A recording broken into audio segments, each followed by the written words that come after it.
genetics? Well, the incidence of dementia and Alzheimer's disease is significantly lower for Africans in Nigeria than for African Americans in Indianapolis, for example, up to 5 times lower.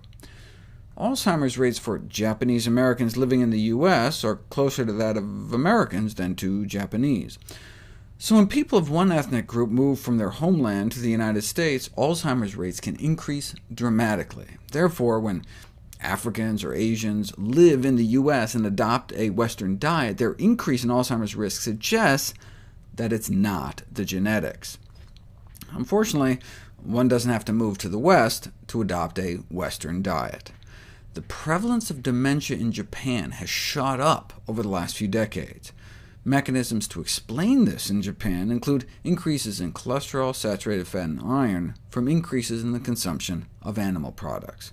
Traditional diets generally are weighted towards vegetable products such as grains, and away from animal products. But since 1960, the diet in Japan has changed from a more traditional rice-based diet to one with a preponderance of meat. From 1961 to 2008, meat and animal fat increased considerably, whereas the rice supply dropped.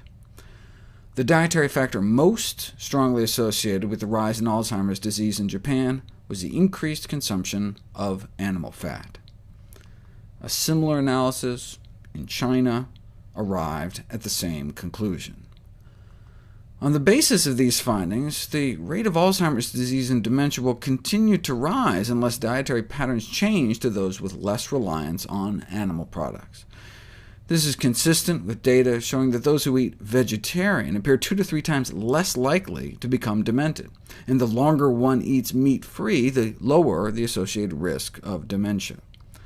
Globally, the lowest validated rates of Alzheimer's in the world are rural India, where they eat low-meat, high-grain, high-bean, high-carb diets. Now, it's possible the apparent protective association between rice and Alzheimer's is more likely due to the fact that the drop of rice consumption associated with increasing Alzheimer's was accompanied by a rise in meat consumption. But other population studies have found that dietary grains appear strongly protective in relation to Alzheimer's disease.